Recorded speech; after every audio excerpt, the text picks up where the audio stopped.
रामचंद्र भगवान की जय। आला उघोडणे तळाकती तळवे त्या माझी तळपती थैकार थैकार पय देती वीर गर्जती पायांचे। उपस्थित सर्व भाविकांच्या चरणारविंदी साष्टांग प्रणिपात करून कथेचा प्रतिपाद्य विषय असा आहे, भगवान प्रभू रामचंद्राला भेटण्यासाठी सर्व अयोध्या त्या ठिकाणी जात आहे आणि भगवंताला भेटायला जात असताना साधूच्या सानिध्यामध्ये, म्हणजे भरत राजासारखा साधू आहे आणि साधूच्या संगतीमध्येच भगवंताची भेट असते। साधूशिवाय भगवान परमात्मा भेटूच शकत नाही। आणि मग ही सामान्य जनता ज्यावेळेस भगवंतासोबत जाऊ लागली ना, त्यावेळेस जात असताना आनंदित आहे। ज्याला जशा पद्धतीनं जे जमतंय ना ते कौशल्य त्या ठिकाणी तो सादर करत आहे, कारण त्या आनंदामध्ये, कारण देवाला भेटायला जाणारा आनंद काय वेगळाच आहे, नागळा वेगळा देव, कारण तो प्रत्यक्षात काय म्हणायचं आनंद सच्चिदानंद स्वरूप असलेला भगवान परमात्मा, जे की जगात सर्व सुखाचा आगर असलेला भगवान परमात्मा, त्या देवाला भेटायला जाताना काही दुःख असेल का? दुःख नावाची गोष्टच नाही महाराज। अत्यंत सगळे आनंदित झालेले आहेत, सुखी झालेले आहेत। मग आपापल्या ज्याला जी काही कौशल्य असेल, कुणाला बोपली चांगल्या मारता येत असेल, कुणाला काय करता येत असेल, हे सगळे कौशल्य त्या ठिकाणी दाखवत आनंदामध्ये त्या ठिकाणी भगवान परमात्म्याकडे जात आहे। चतुरंग सेना संभारा राघव सेना अति दुर्धरा भरत चालिला सत्वरा लागला गजर वाद्यांचा गजर लागला। सगळे मंगलवाद्य त्या ठिकाणी वाजू लागलेले। कोण? सात्विक अशा प्रकारचा राजा आहे, ज्या राजाचं वर्णन आता सूर्यवंशाचा जर विचार केला तर त्रिभुवनात नावलौकिक पावलेले हे राजे लोक आहेत आणि अशा सूर्यवंशातला तो राजा आहे। कोण? राजा भरत। आणि ज्यावेळेस असणारा तो प्रभू रामचंद्राला भेटायला जाऊ लागला त्यावेळेस चतुरंग अशा प्रकारची सेना आहे, अशी सेना आहे की देवाला बलहत करेल एवढे प्रचंड शक्तिमान असलेले ते वीर आहेत राजा भरताचे। आणि ते असणारे मंगलवाद्य करत वाजवत त्या ठिकाणी भगवान प्रभू रामचंद्राला भेटण्यासाठी जातात। गुऱ्हाडे काट्या कोळीते हस्ती भारा पुढे वने छेदिती माती कामे नेनो किती भूमी सचिती चालावया। राजा म्हटलं की राजाचं ऐश्वर्य त्याच्या पुढे पळत असतं, मागं पडेल एक कानावर पुढे सुद्धा पळतं, कारण राजा येणार आहे ना मग पुढचं नियोजन। समजा एखादे राष्ट्रपती प्रधानमंत्री जर इथे यायचं असलं ना डोंगरामध्ये तर 6 महिन्याने आधी नियोजन असतं इथे कशा पद्धतीचं नियोजन करायचं। तसा राजा भरत ज्या वेळेस चालू लागला त्यावेळेस पुढे जे काही आपल्याला जंगल असेल किंवा रस्ता नसेल, मार्ग नसेल तर ते मार्ग करण्याची तयारी नंबर 1 चे मार्ग त्या ठिकाणी होऊ लागलेले आहेत, कारण जो काही रोड मंत्री असेल त्यांच्या राजधानीमधला त्याचं कामच पुढे आलेले जे काही वाटावरचे काटेकुटे असतील किंवा मार्ग बंद पडलेले असतील त्या मार्गाला सुरळीत करण्याचं काम तो देखील असणारा पुढे करत आहे। भारतालीला अति दुर्धर टाकले भागीरथी तीरा ये कोणी भरताचा भार शोभला। अशा पद्धतीने ही चतुरंग सेना कुठपर्यंत आली?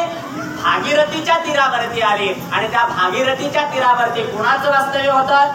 गुहक नावाच्या भक्ताचं होतं महाराज। भक्तामध्ये गुहकाचं देखील चांगल्या पद्धतीनं नाव घेतलं, कारण उत्कृष्ट आणि उच्चतम अशा पद्धतीतला तो कोण होता? भक्त होता। आणि तो ज्यावेळेस त्या भक्तानं गुहकाने कुणाला पाहिलं? राजा भरताची ही चतुरंग सेना पाहिल्यानंतर मनाच्या ठिकाणी मात्र संकल्प नाही आले, काही विकल्प आले, कारण मन कोणाचंही असो, मन साधूचा असो किंवा मन दुष्टाचा असो, अंतःकरणामध्ये संकल्प विकल्प येतच असतात, कारण तो मनाचा काय आहे? स्वभाव आहे, संकल्प विकल्प मनाचे। पण साधू म्हटलं की निश्चयो कर्म बुद्धीचे।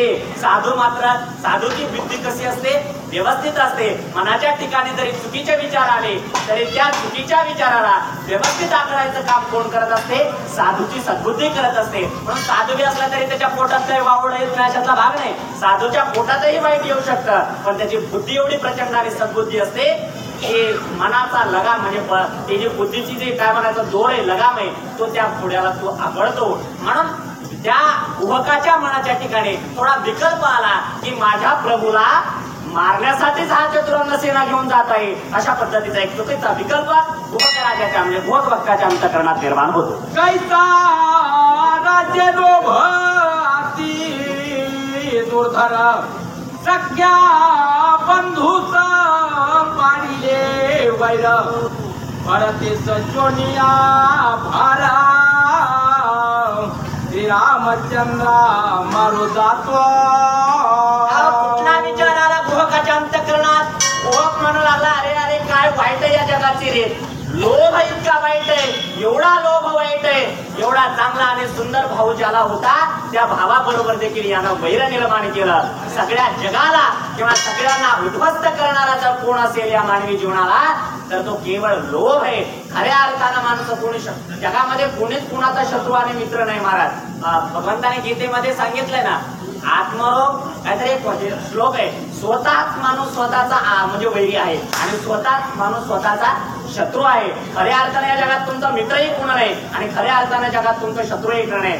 तुमचंच तुम्ही खरं वाटोळं करून घेता. जगात शेजारी पाजारी काही वाटोळं करीत नाही महाराज, करून करून काय करतील, पण आपला आत्मघात जर कोण करत असेल तर आपणच करतो आणि त्याला कारणीभूत आहे आपल्याकडे निर्माण झालेला लोभ, काम. ही जी लोक आहेत ना हे आपलं जीवन उद्ध्वस्त करतात.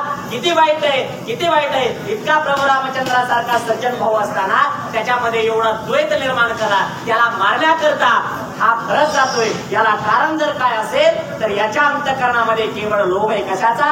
धनाचा असेल किंवा राज्याचा असेल. लोभामुळे ही स्थिती याच्या जीवनामध्ये निर्माण झाली असा विचार त्या ठिकाणी भूपक करतो. माझा स्वामी श्री रघुनाथा दयाचा हकारो पाहे खाताय मीरणी विभांडीन भरता सेना समास छेदना. पण प्रीती किती आहे महाराज? अंगामध्ये शक्ती आहे का नाही माहित नाही, पण अंगामध्ये भगवंताविषयी प्रीती किती आहे, किती भक्ती आहे त्याची असणारे भगवान प्रभू रामचंद्रावरती. त्यानं सांगितलं, माझा स्वामी, माझा मालक, माझी देवता हे भगवान प्रभू रामचंद्र आहेत आणि याला मारायला तरी हा भरत राजा जात असेल, एवढी जरी चतुरंग सेना असेल तरी या सेनेला मी छिन्न भिन्न करेल, याचा मी प्रतिकार करेल आणि याला मी माझ्या प्रभू रामचंद्रापासून जाऊ देखील देणार नाही. अशा पद्धतीचा विचार भूपक राजा करतो. श्रीराम माझी माता पिता, श्रीराम माझा सुहाता भ्राता,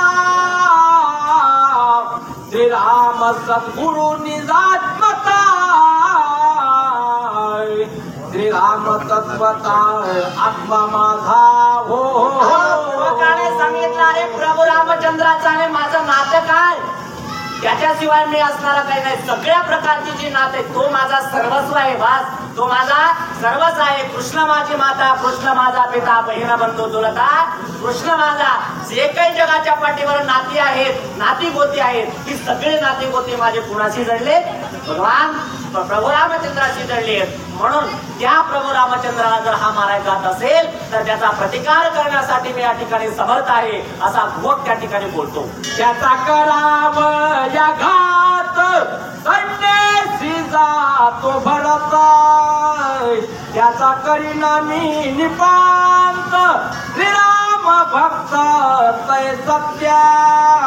तरी तुम्ही प्रभू रामचंद्राचा भक्त म्हणून जगाला सांगेल, कारण हा माझ्या प्रभू रामचंद्राला मारायला जातोय ना, तर मी याला याचा प्रतिकार करेल आणि याला या ठिकाणून पुढे जाऊ देणार नाही. अशा प्रकारची प्रतिज्ञा राजा भूपकाने म्हणजे भक्तराज भूपकाने त्या ठिकाणी केलेली आहे आणि त्या व्रताच्या सैन्याला त्या ठिकाणी तो प्रतिबंध करतो.